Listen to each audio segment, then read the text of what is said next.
This is budget meal and sriracha easy and affordable recipe. Today is bagyong pecha stir fry with egg.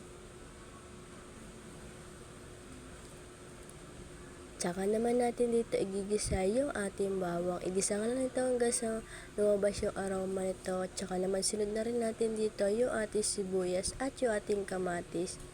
Maglagay nga lang tayo ng sili kung gusto nyo yung may anghang yung inyong lulutuin. Isasatein nga lang natin ito para lumabas yung aroma nito. Saka naman natin lalagay dito yung ating bagyo pechay. Mag-add nga dito ng 1 cup of water at saka naman lagyan na natin ng oyster sauce. At saka naman maglagay tayo ng all condiments ng salt and pepper. At pag okay na nga yan, takpan na natin to at antayin na natin itong kumulo. At pag kumulo na nga yan, tsaka naman tayo magpa-plating. Ilagay na nga natin dito yung rice tsaka yung ating egg. Tsaka naman ilagay yung niluto natin na bagyo pechay. If you like this my recipe, please follow me.